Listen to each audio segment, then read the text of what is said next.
Hello friends, welcome आपका मेरे YouTube channel. मैं डेली सामी, मैं नव शर्मा लेकर आया हूँ आपके लिए टॉपिक है सीक्वेंस एंड सीरीज। कई बच्चों का कॉल आया था, कमेंट आए थे कि सर 10th और 12th के साथ आप नेवी या एयरफोर्स का भी बैच स्टार्ट करो, कोई भी टॉपिक स्टार्ट करो। तो उनके लिए अपन लेकर आए हैं सीक्वेंस एंड सीरीज। आगे अपन रीजनिंग के भी टॉपिक लेकर आएंगे। ठीक है, देखो आपके पास है सीक्वेंस एंड सीरीज है। 10th क्लास में भी पढ़ा है, 11th क्लास में भी पढ़ा है। 11th क्लास में आपने ये पढ़ा है कि जो सीरीज है उनके कितने प्रकार होते हैं, 3 प्रकार होते हैं। कौन कौन से? एपी, जीपी और एचपी। आप इसको बोलते थे समांतर श्रेणी, इसको बोलते थे गुणोत्तर श्रेणी, और इसे आप कहा करते थे हरात्मक श्रेणी। ये 3 श्रेणियां आप 11th क्लास में पढ़ कर आए थे। अब आप कहोगे सर 11th में और इसमें डिफरेंस क्या है? तो अंतर यही है, आप लोग 11th क्लास में लेंथ ही पढ़ा करते थे क्वेश्चन को, और नेवी एयरफोर्स में टाइम आपके पास कम रहता है। आपको जितने भी क्वेश्चन है उनको ट्रिक की सहायता से करना होता है। जितना ज्यादा शॉर्ट हो सके उतना ज्यादा शॉर्ट आपको करना होता है। तो अपन अब कंटिन्यू चलेंगे, पहले एपी, फिर जीपी और फिर एचपी। तो पहले देखो एपी। एपी आपने पढ़ा है, एपी किसे कहते हैं? यदि किसी श्रेणी के क्रमागत पदों का अंतर सेम हो, बराबर आए आपके पास है, तो उसको अपन क्या कहते हैं? समांतर श्रेणी कहते हैं, एपी कहते हैं। पहला टॉपिक है अपना समांतर श्रेणी, शॉर्ट बोलते हैं एपी। आपके पास जैसे कोई फर्स्ट टर्म दे रखी है, फर्स्ट टर्म आपके पास क्या है? ए दे रखा है, तो आपके पास एपी क्या बनेगी? यदि आपके पास 4 अनुपात डी है तो क्या बनेगा? ए प्लस डी, ए प्लस 2डी, ए प्लस 3डी, इस तरह चलेगा। आपके पास यदि क्रमागत पदों का अंतर समान आए तो वो कौन सी श्रेणी होती है? समांतर होती है। तो यदि फर्स्ट पद आपके पास ए है तो दूसरा ए प्लस डी, तीसरा ए प्लस 2डी, चौथा ए प्लस 3डी। इस तरह डेश डेश जो अंतिम पद आता है उसको क्या बोलते हैं? एल बोलते हैं।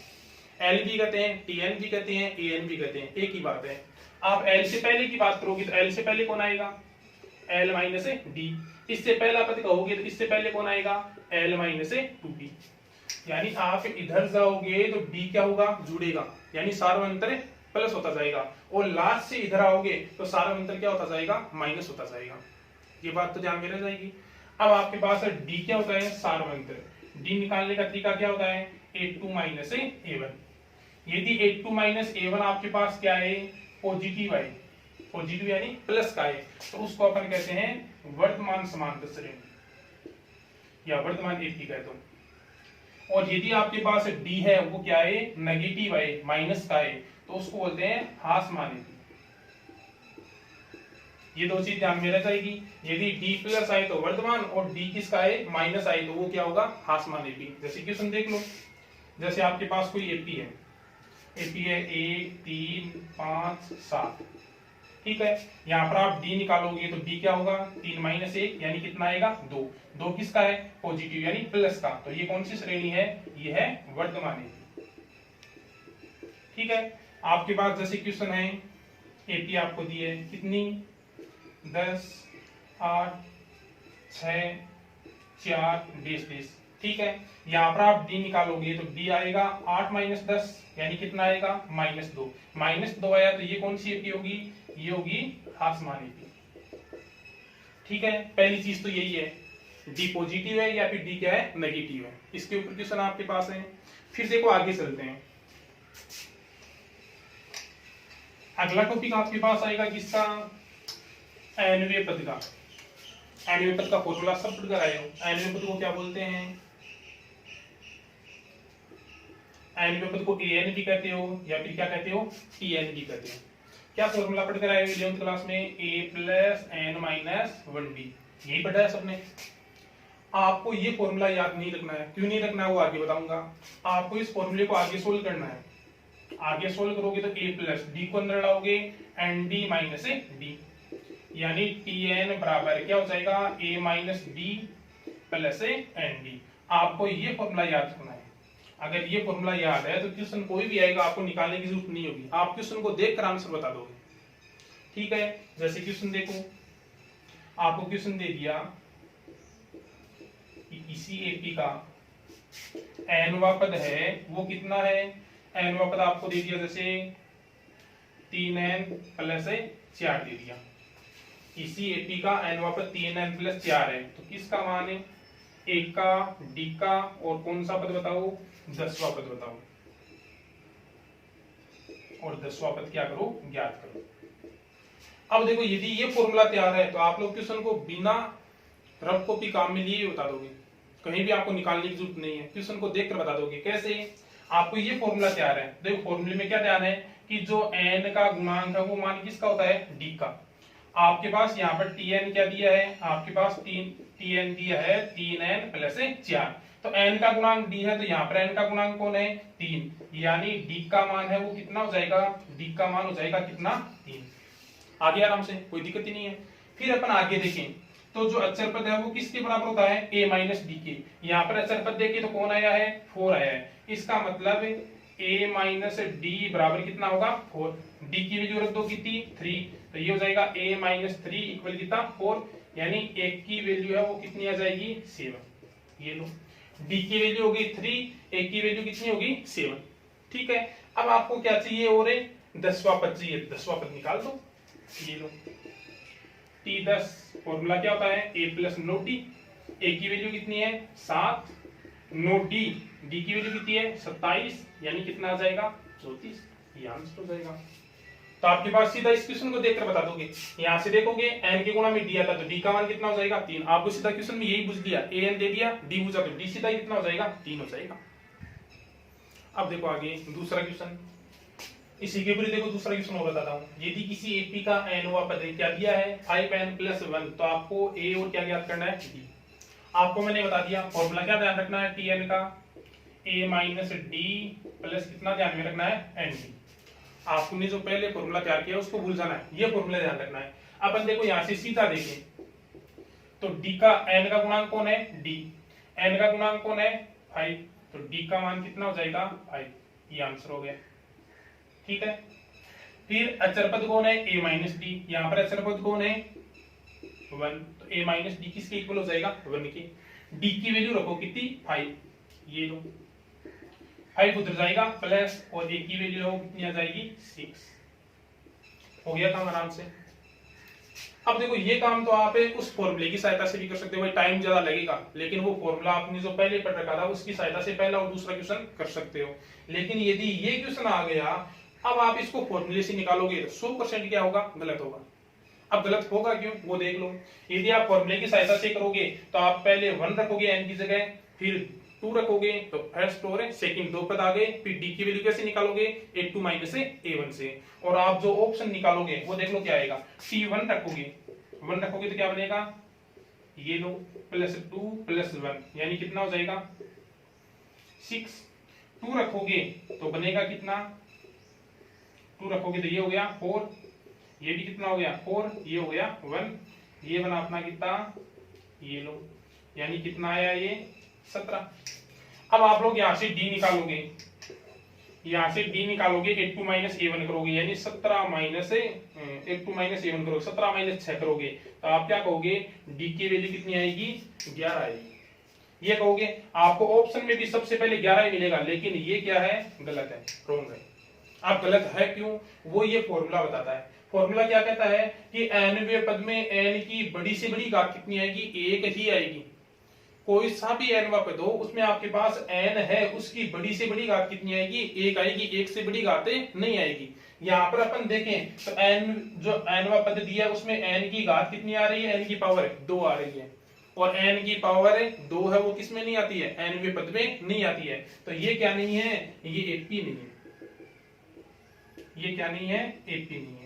ये स्टार्टिंग में आपको श्रेणी दे देगा किसी श्रेणी में, ये तो ये जो आपके पास nवा पद दिया है वो है किसमें नहीं, एपी में है ही नहीं। एपी में नहीं है तो उसमें सार्वत्रिक डी नहीं होगा, और ये ऑप्शन आपको सबसे लास्ट में देगा, लेकिन आपको फर्स्ट ऑप्शन ये देगा 11, और आप लोग देखते ही उस फॉर्मूले की सहायता से कितना सही करके आओगे, 11 सही करके आओगे। ठीक है, तो ये तो बात हो गई अपने nवें पद की।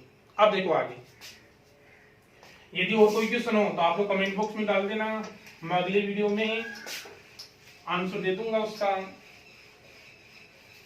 देखो मैंने आपको ये बता दी ये बात है, A plus D A plus 2d dash dash L minus D L minus 2d, यही बना। अब देखो इधर तो डी बढ़ रहा है, उधर डी क्या हो रहा है माइनस, तो आपको अंतिम पद से कर दें। अंतिम पद से को अपन किससे लिखते हैं, डेश से लिखते हैं। शुरुआत से एन हुआ पद है उसको टी एन से लिखते हैं, अंत से एन हुआ पद है उसको टी एन डेश लिखते हैं। इसका फॉर्मूला क्या बनेगा, इसका बनेगा एल माइनस पहले में कुछ नहीं माइनस, दूसरे में एक डी माइनस होता है, तीसरे में 2d माइनस होता है, तो एन में क्या माइनस हो जाएगा, एन माइनस 1d। ये हो जाएगा अंत से यदि पद ज्ञात करना है तो उसका फॉर्मूला क्या हो जाएगा, L minus N minus 1d। जैसे आपको ये कह दें कि आपके पास कोई है 2 4 6 8 डेश डेश, ठीक है। अंतिम पद जैसे आपको दे दिया कितना, अंतिम पद दे दिया 30, ठीक है। का अंत से कौन सा पद ज्ञात करो, 4वां पद ज्ञात करो। कौन सा पद ज्ञात करो, 4वां। तो इस फॉर्मूले की सहायता से सीधा हो जाएगा, अंत से 4वां पद यानी T4 डेश क्या बनेगा, L माइनस L की जगह कितना रखोगे, लास्ट पद कितना है 30 माइनस N माइनस 1, N कौन सा पद है 4वां, 4 माइनस 1 D का मान कितना आएगा, सार्वंतर कितना आ जाएगा 2, यानी क्या बनेगा 30 माइनस ये कितना रहा 3 3 2 कितना हो जाएगा 6, यानी कितना आ जाएगा आपके पास है 24। तो आपको ये फॉर्मूला ध्यान रखना है, अंत से यदि पद ज्ञात करना है तो उसका फॉर्मूला होगा L minus N minus 1d, हो जाएगा आराम से, कोई दिक्कत नहीं है। अब चलो आगे, जो मैन टॉपिक है एपी के वो बता रहा हूं आपको, और इनसे बाहर है कुछ भी नहीं आएगा। अब अगला देखो क्या है, अगला आपके पास 2 बता दिए मैंने, एनवा पद है और अंतिम पद से एनवा पद है। अब अगला है कि आपके पास जैसे कोई भी एपी दे रखी है, जैसे ए है A1 A2 A3 A4 A5 A6 A7 और A8 ये दे रखी है। तो इसमें रूल क्या होता है कि आपके पास जो ये फर्स्ट और लास्ट है, यानी फर्स्ट और लास्ट स्टार्टिंग से और लास्ट से पदों का योग हमेशा क्या रहता है, बराबर रहता है। यानी A1 प्लस A8, इधर से दूसरा लोगे तो लास्ट से भी कौन सा लोगे, दूसरा ही लोगे, दूसरा कौन सा हो जाएगा ये A2 प्लस A7, इधर से A3 लोगे तो इधर से कौन सा लोगे A6, ये लो A3 प्लस A6, इधर से 4 लोगे तो इधर कौन लोगे 5, ये लो। इनका योग हमेशा क्या रहेगा, बराबर रहेगा, चाहे आपके पास कभी दे दे। यदि आपके पास समांतर श्रेणी दे रखी है तो स्टार्टिंग से और लास्ट से पदों का योग हमेशा क्या रहता है, बराबर रहता है। जैसे देखो क्वेश्चन बताता हूं इसके ऊपर, तो देखो क्वेश्चन इसके ऊपर ही पहले तो चलो बता ही देता हूं इसके ऊपर। देखो जैसे आपके पास ये दे रखा है 2 4 6 8 10 12 14 और 16 और 18 ये दे रखा है। देखो फर्स्ट और लास्ट को जोड़ें तो कितना आएगा 2 और 18 कितना आएगा 20 आएगा। सेकंड लास्ट को जोड़ें तो ये भी कितना आएगा 4 और 16 ये भी कितना आएगा 20, ये लो। इनको जोड़ोगे तब भी कितना आएगा 20, इनको जोड़ोगे तब भी कितना आएगा 20, ठीक है ठीक है। तो इस तरह आप लोग स्टार्टिंग से और लास्ट से सेम पदों को जोड़ोगे तो हमेशा योग क्या रहेगा, सेम ही रहेगा। देखो क्वेश्चन इसके ऊपर बताता हूं।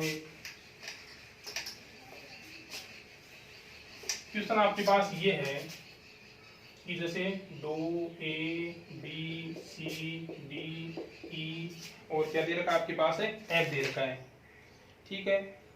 और आपको ज्ञात क्या करना है, लास्ट पद है वो आपके पास दे रखा है कितना 12 दे रखा है, ये लो। और आपको कह दिया किसका मान ज्ञात करो, A plus B plus C plus D plus E plus किसका मान ज्ञात करो, F का मान ज्ञात करो, ये लो।